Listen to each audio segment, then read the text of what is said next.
Siemanko, witam was w nowym odcinku vloga. Kurz challenge'u, który był przede mną, już trochę opadł, no bo dojechałem do Pacyfiku, ale wyprawa się nie kończy, bo jeszcze mam ponad 2 tygodnie tutaj w Stanach i nie zamierzam ich marnować. Dlatego też dzisiaj zaczynam swoją podróż po wyspach. Wokół Anacortes są tu wyspy San Juan, po których będę sobie powoli, nieśpiesznie, bo już nie mam ciśnienia, przemierzał. Mam nadzieję, że ta część wyprawy spodoba wam się równie dobrze jak wyprawa główna. Wczoraj było trochę wieczorem świętowania. Mój host zaprosił mnie na kolację. Poszliśmy do pięknej restauracji na wybrzeżu. Zjedliśmy oczywiście owoce morza, przepyszne małże, makaron z owocami morza, bardzo dobre drinki z wódką ogórkową i powiem wam, że ledwo dałem radę wrócić do mieszkania. Tak się tym zapchałem, że po prostu dramat, ale niczego nie żałuję. Dzisiaj kierunek wyspa Lopez. Zobaczymy, czy uda się jeszcze wieczorem przejechać na drugą wyspę. Oby. I cóż, ruszam w trasę.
Dzisiaj to naprawdę jest jakiś bardzo dziwny dzień, bo czuję, że cały czas mam wiatr w plecy.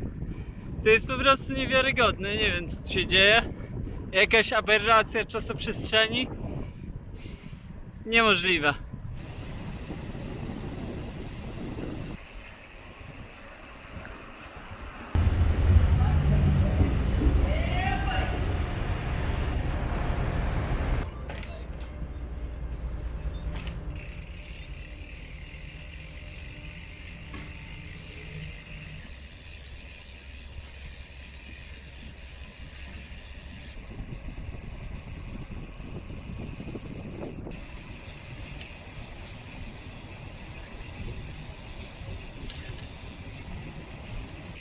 Jak widzicie, opuściłem wyspę Lopez i przeniosłem się na wyspę Shaw. Tutaj będę szukał noclegu.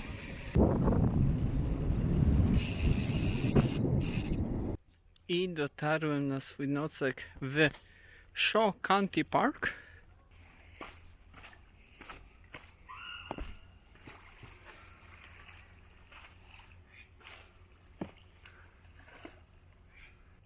I dzisiaj kolacja właśnie w takich okolicznościach.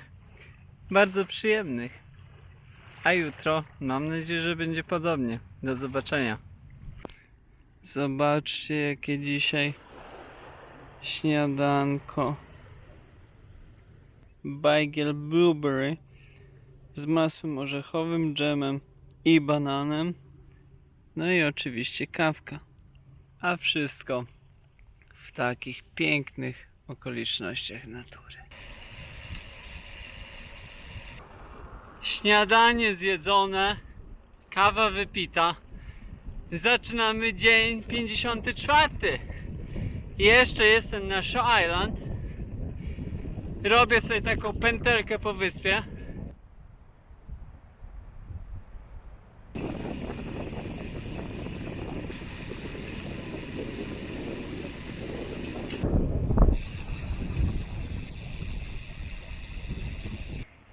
Okazało się, że mój prom 10:30 jest odwołany i muszę czekać 2 godziny, ale nic na to nie poradzę tak naprawdę. I jedyne co mi pozostaje, no to po prostu poczekać tutaj. Zaraz otworzę sobie laptopa, pomontuję trochę i tyle.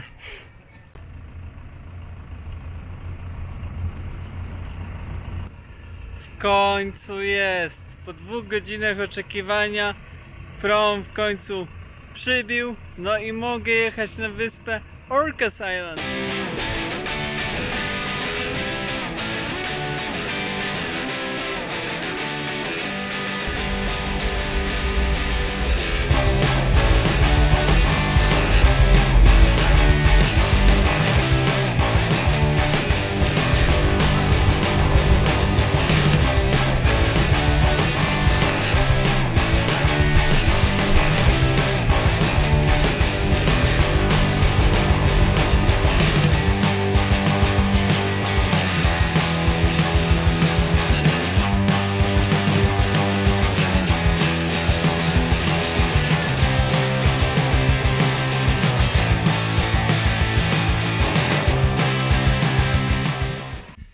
Powoli zaczynam podjeżdżać Mount Constitution. Nie wiem ile mi zostało, bo Garmin odmówił posłuszeństwa, to znaczy nie chcę wgrać nowego śladu, więc po prostu jadę pod górę i nie wiem jak długo będę jechał. Ale na szczęście jadę na lekko. Zostawiłem część bagażu u przypadkowego chłopaka, którego poznałem godzinę temu w piekarni. Trzeba ufać ludziom.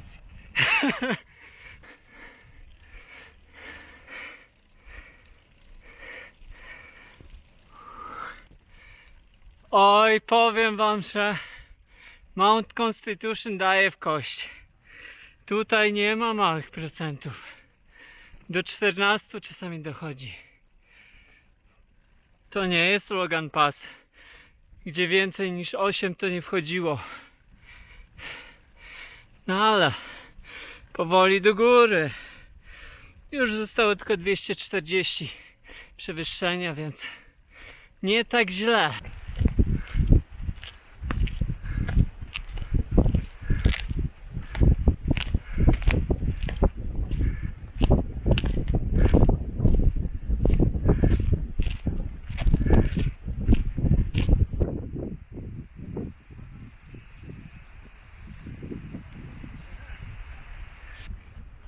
Mount Constitution, jak widzicie, zdobyta, ale mało co przed chwilą zawału serca nie dostałem. Puściłem drona i wiatr jest taki, że drona odpycha ode mnie. Ledwo dałem radę wrócić. No naprawdę, aż mi się ręce zaczęły telepać, bo naprawdę Już czułem, że zaczyna mi odlatywać.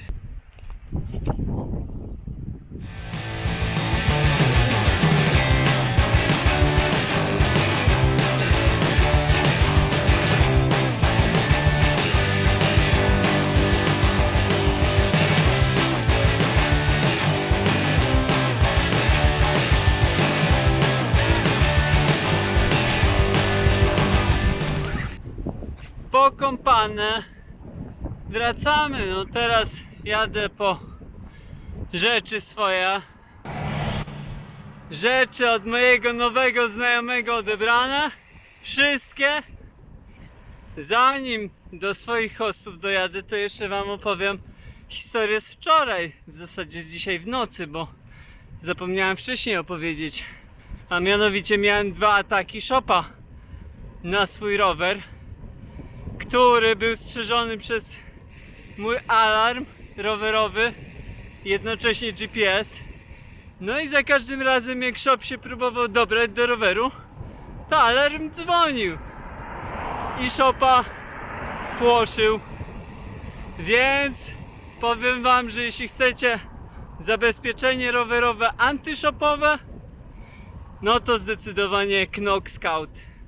Polecam, sprawdza się, przetestowane.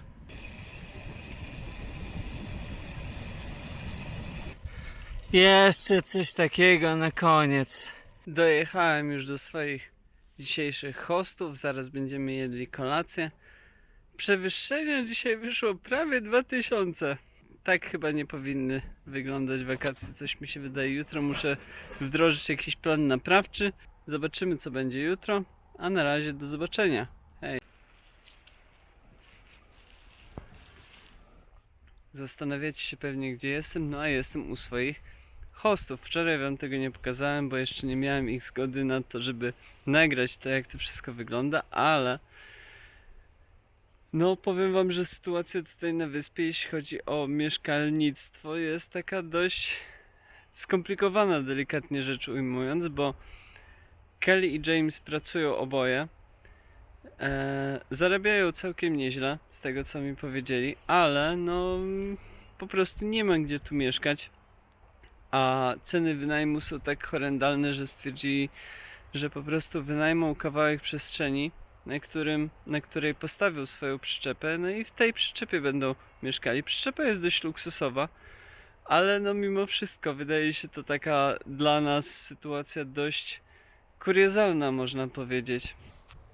Za tą przestrzeń i podłączenie się do prądu i wody oni płacą $500 miesięcznie, więc jest to cena taka dość spora. No ale to była jedyna opcja w zasadzie dla nich. Dodatkowo musieli kupić przyczepę $30,000, więc życie na wyspie, jak widzicie, nie jest usłane różami i jeśli nie posiada się tutaj ziemi czy domu, no to generalnie nie ma lekko.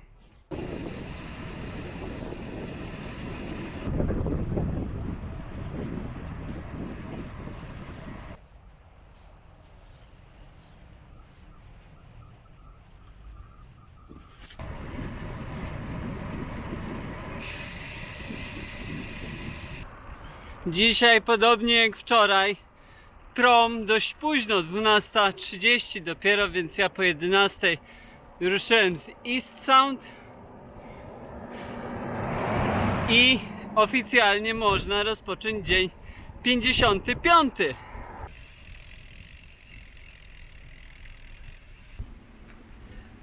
Prom 40 minut opóźniony, więc na wyspie San Juan będę jakoś koło 3:00. A teraz pora na cydr.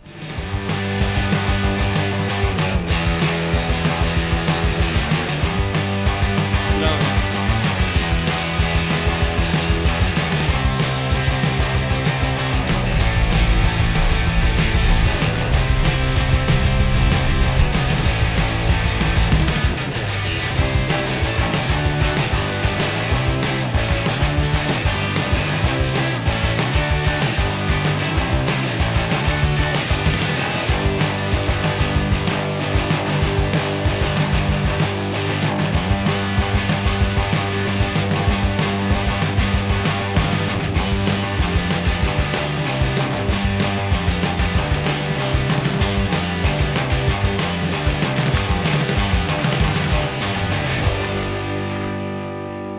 dotarłem do miejsca, które się nazywa Lime Kiln. Widzicie, tutaj jest latarnia morska, a miejsce to słynie z tego, że pojawiają się tu wieloryby i jest to częste miejsce właśnie obserwacji wielorybów. Dzisiaj niestety widzę tylko jakieś skaczące ryby. Chyba to są łososie, ale nie jestem pewny. Jeśli się mylę, to mnie sprostujcie. Ale jest pięknie, no słońce zachodzi, więc mamy pełny golden hour. Wybrzeże wygląda wspaniale. Tylko oglądać.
Dzisiaj zobaczcie, jaki mam widok na kempingu. No po prostu to jest coś niesamowitego. Zachód słońca, woda, wyspy na horyzoncie. To już Kanada na horyzoncie. Także ja się biorę za naprawianie opony, bo jednak schodzi to powietrze i muszę dętkę zmienić jeszcze, póki jest jasno. No i cóż, do zobaczenia jutro.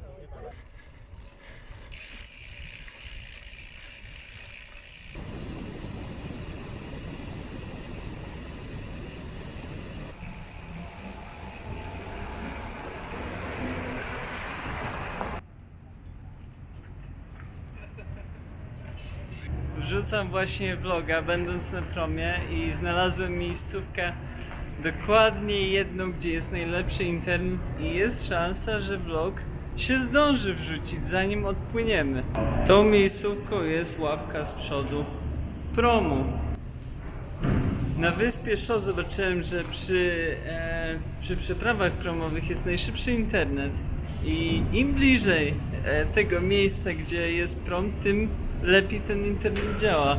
Jak byłem na brzegu, to słabo działało. Wgrało się może 20% przez, nie wiem, 40 minut, a tutaj całe 80 się wgrało przez kolejne 20, więc na promie naprawdę ten internet zasuwa, ale tylko i wyłącznie na tej ławce. Nigdzie indziej takiego szybkiego internetu nie ma. Cuda.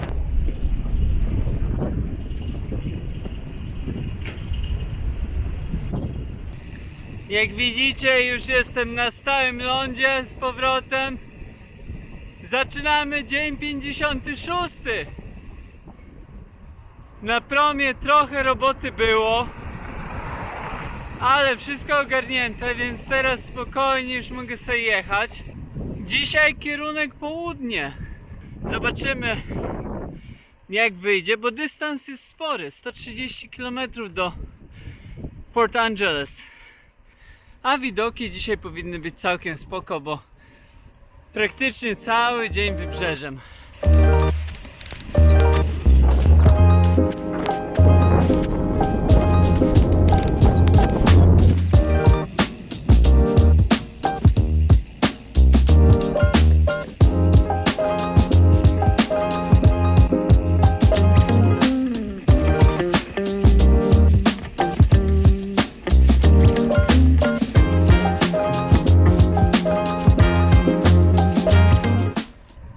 Jak widzicie, Kamut i amerykańskie bazy wojskowe bardzo się lubią. Drugi raz po Michigan Kamut skierował mnie na teren amerykańskiej bazy wojskowej i drugi raz muszę jechać objazdem.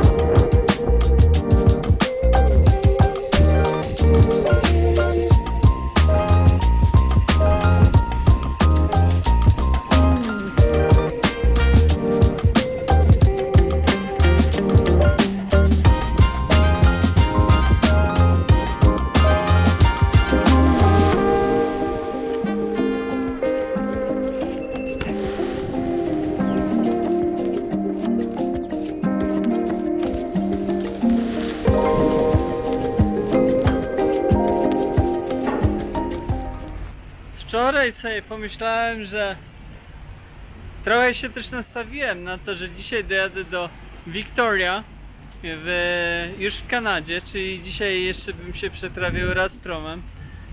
Ale z rana zobaczyłem, że jest to trochę niemożliwe, bo wychodziło mi 130 km z 2 przeprawami promowymi, w zasadzie z 3 przeprawami promowymi po drodze. Zestresowałem się i dopiero po jakimś czasie doszedłem do wniosku, że w sumie czy miałem się stresować. Wyluzowałem, znalazłem sobie nocleg bliżej Port Angeles, czyli przekroczę granicę amerykańsko-kanadyjską dopiero jutro rano. I cóż, nie ma co się stresować, czas jest, jeszcze mam 2 tygodnie tutaj prawie, a do Seattle mi zostaje nie aż tak dużo. Jakieś z 1000 kilometrów.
Wyjechałem z Port Townsend i w zasadzie od razu wjechałem na piękny trail. Jest to Discovery Trail i poprowadzi mnie on i dzisiaj aż do samego mojego hosta, który mieszka przy trailu, a potem do Olympia National Park, bo on się ciągnie wzdłuż całego tego półwyspu, który będę pokonywał. No oczywiście z przerwą na Victoria i Vancouver Island. Bardzo tęskniłem za tymi trailami. Ostatnio tak sobie przeglądałem odcinki vlogów i tak zatęskniłem za Erie Canal Trail.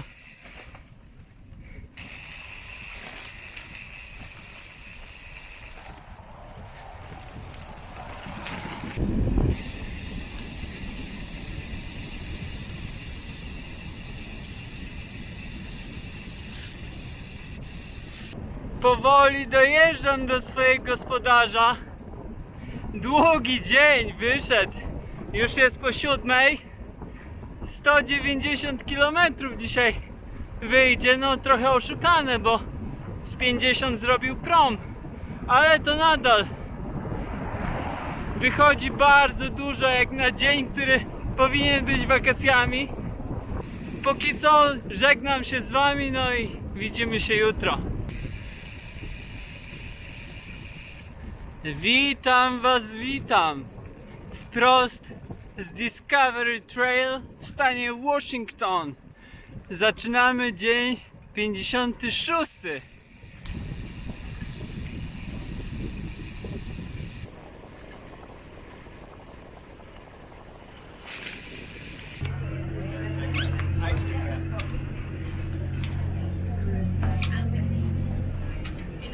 Dotarłem już na prom i zobaczcie, tutaj jest całkiem inny system, jeśli chodzi o rowery, no bo wchodziło się po rampie i rowery są po prostu na samej górze, jest stojak na rowery, stawia się rowery i tyle, więc całkiem inaczej niż na tych promach pomiędzy wyspami.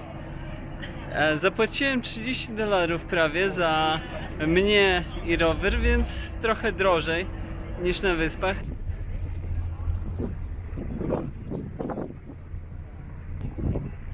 Jak widzicie, tylko wszedłem na prom i kapeć. Nie wiem, jak to się stało. No ale mam tutaj ponad godzinę, więc zaraz się biorę za zmianę. Opona naprawiona. Można iść do środka, bo wieje tutaj i buja strasznie.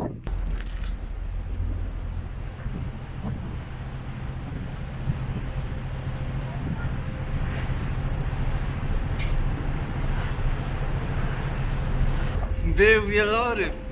Niestety nie udało mi się zobaczyć całego, jak wyskakuje nad wodę, tylko ogon, ale zawsze coś.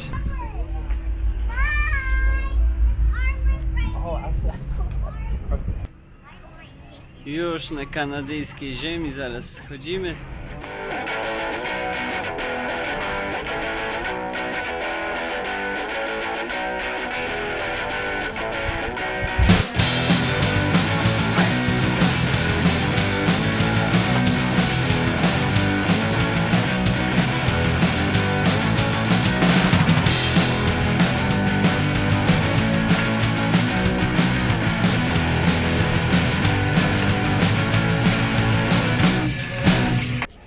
Idąc za przykładem najbardziej popularnych blogerów i youtuberów, postanowiłem zgubić się w Wiktorii, no i zgubiłem się w takiej wąskiej uliczce. I jest to alejka Fontan. Ciekawostka jest taka, że to jest najwęższa alejka handlowa w ogóle na świecie. 0,9 metra. Jak się dowiedziałem, Chinatown, w którym właśnie się znajduję, jest drugim najstarszym Chinatown na świecie po San Francisco i najstarszym Chinatown w Kanadzie. Brama robi wrażenie. Ogólnie Chinatown bardzo ładnie wygląda. Widać, że jest to taka turystyczna wizytówka Wiktorii. Ogólnie cała Wiktoria jest zadbana, ale to Chinatown rzeczywiście jest takie dość osobliwe.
Jak mogliście się domyśleć, miasto Wiktoria jest rzeczywiście nazwane po królowej Wiktorii, którą to nazwę nadał jej pierwszy gubernator kolonii tutaj na wyspie Vancouver.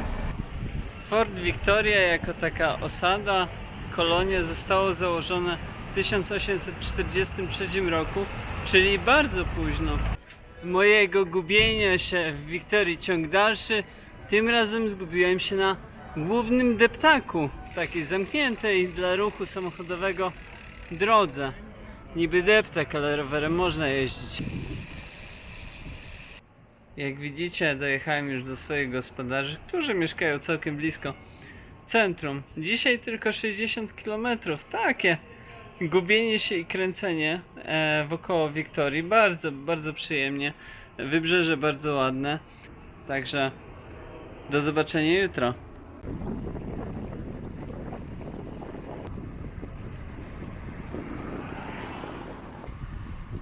Dzień dobry, dzień dobry. Zaczynam dzień 58. Zrobiłem zakupy w Sydney i jadę, co nie jest zaskoczeniem, na prom. Jadę na kolejne wyspy. Mam dzisiaj nadzieję kajakować. Zobaczymy, czy to się uda.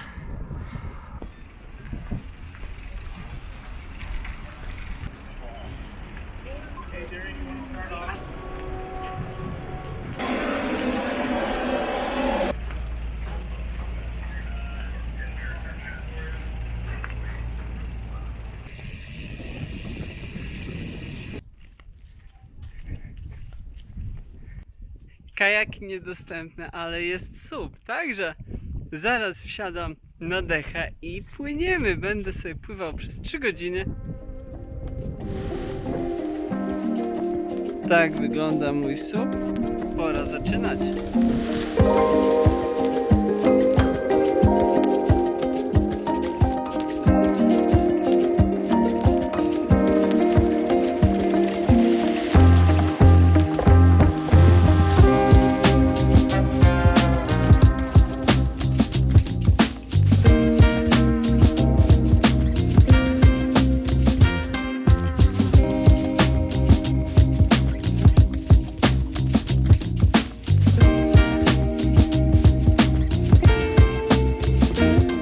Popływałem już sobie trochę supikiem, jak wy widzicie, w całkiem przyjemnych okolicznościach.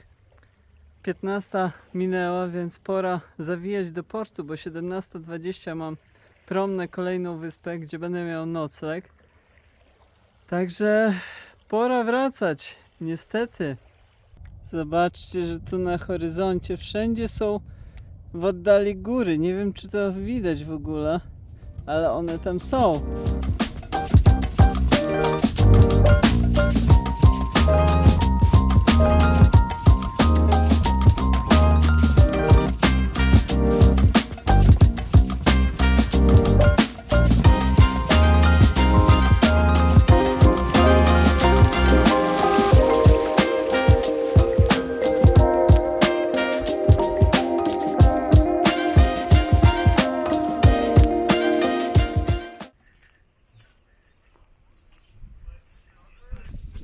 Supowa przygoda, jak widzicie, zakończona. Ja już przebrany z powrotem i gotowy do jazdy, no bo trzeba jechać na kolejną wyspę, bo tam mam nocleg. Jeszcze 26 km będzie do przejechania na tamtej wyspie. Długa jest.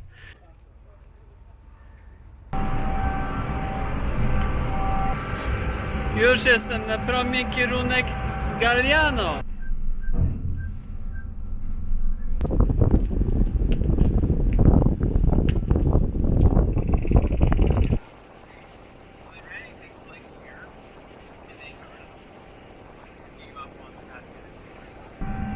Stoimy sobie i czekamy, bo przy doku jest łódź, która blokuje nam dostęp i nie możemy wjechać do terminala. A jeszcze wam powiem, ile zapłaciłem za swojego supa. Całe $28, uwaga, amerykańskich. Pan, który wypożyczał supy, bardzo lubił gotówkę, więc bez zawahania przyjął dolary amerykańskie.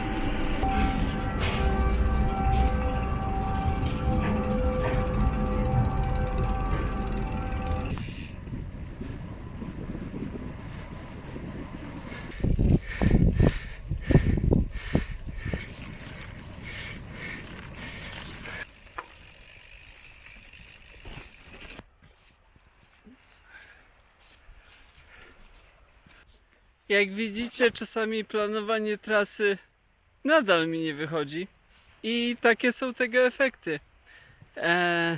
Wyznaczyłem źle punkt końcowy. Po drugiej stronie wyspy okazało się, że nie da się przejechać tamtędy do kempingu, bo są same drogi prywatne, więc musiałem się cofać, przebijać.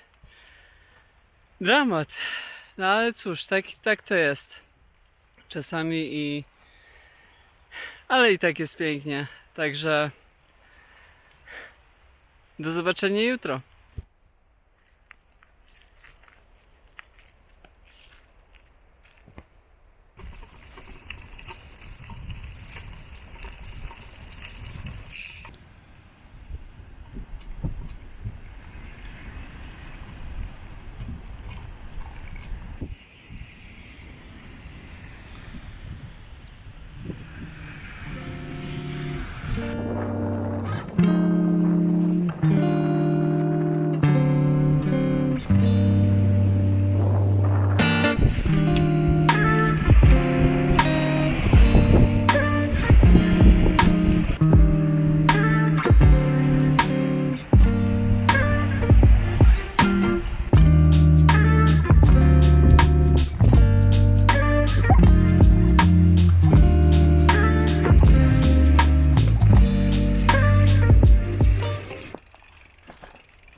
Ja już na trasie, więc zaczynamy dzień 59.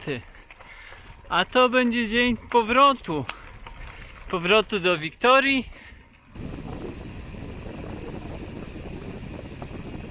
Do promu mam jeszcze godzinę. Zobaczyłem, że jest tu tabliczka Saturday Galliano Market, więc zobaczymy, co jest na markecie.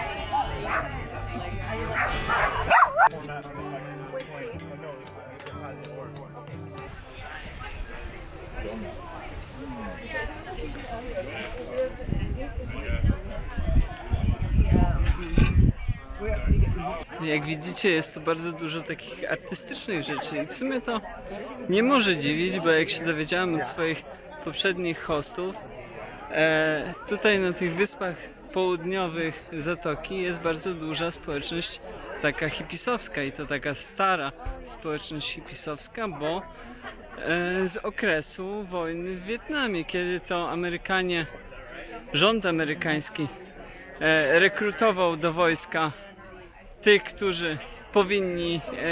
którzy byli w wieku poborowym, a społeczność hipisowska uciekała właśnie na te wyspy i tutaj się osiedlała, tworząc takie społeczności, które przetrwały po dzień dzisiejszy, jak sami widzicie.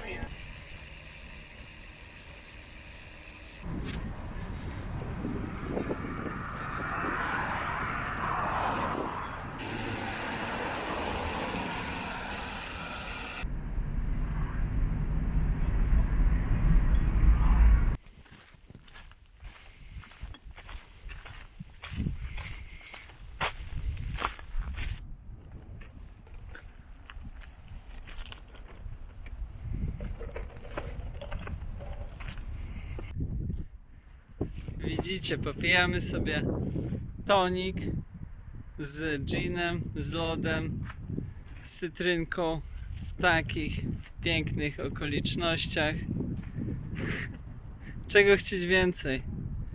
Tak powinien wyglądać trip rowerowy, no i tak wygląda, więc do zobaczenia jutro.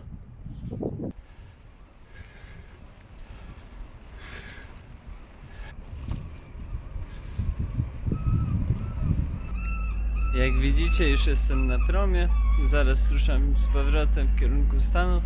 Dzisiaj będę miał do przejechania jakieś 120-130 km, nie tak w sumie najgorzej, ale chyba po dość sporych górkach, także dzień się zapowiada ciekawie, bo już wjadę do Olympic National Park.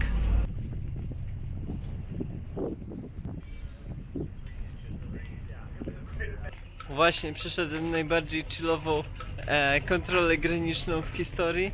Pan spytał, skąd jestem, gdzie jadę, nawet nie spytał o paszport i po prostu powiedział iść.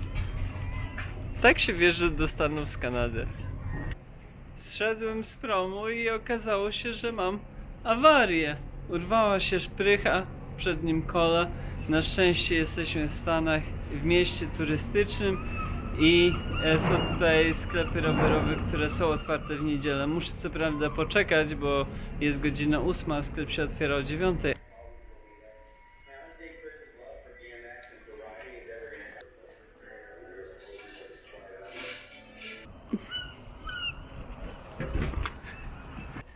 Jak widzicie, rower naprawiony.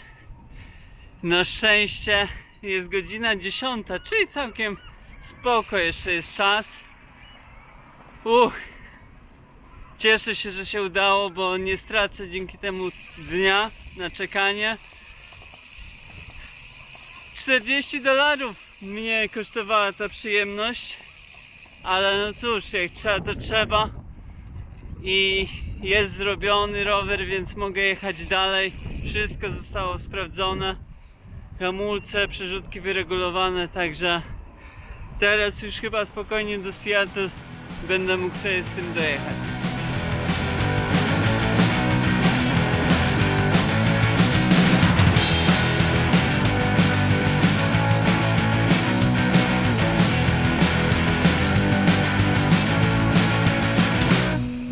Wjechałem na przepiękny trail wzdłuż jeziora Crescent. No jest naprawdę pięknie. Wokół paprocie, wielkie drzewa porośnięte mchem. Podoba się dla mnie. Ale jezioro mogłoby być trochę bardziej widoczne, szczególnie drugi brzeg, bo ten dym naprawdę psuje widok.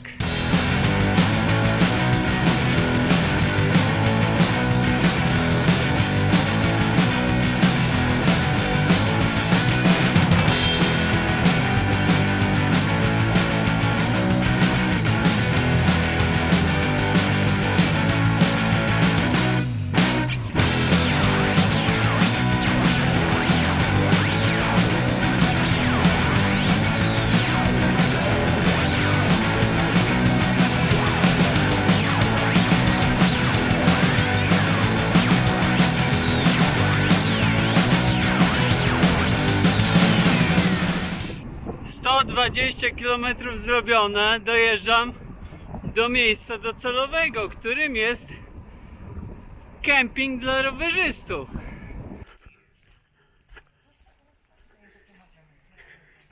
Powoli się już rozgościłem na Cycle Campie, zjadłem nawet kolację i zaraz ruszam na zachód słońca, ale zanim to pokażę wam, bo to jest naprawdę arcyciekawe miejsce. Prowadzi je stary hippies Bob. No i miejsce ma bardzo hippisowski klimat.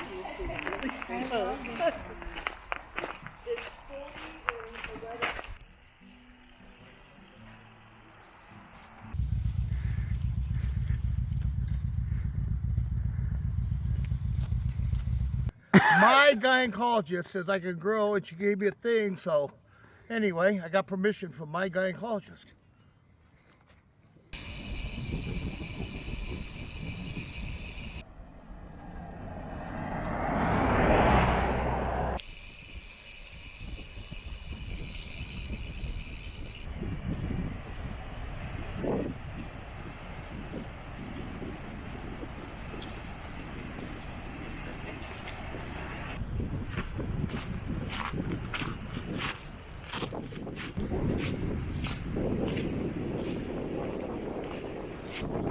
Zadymienie jest straszne, nawet tutaj, ale jak widzicie, no jest po prostu nieziemsko. Wielkie fale, wspaniale wygląda to wybrzeże, no po prostu coś majestatycznego.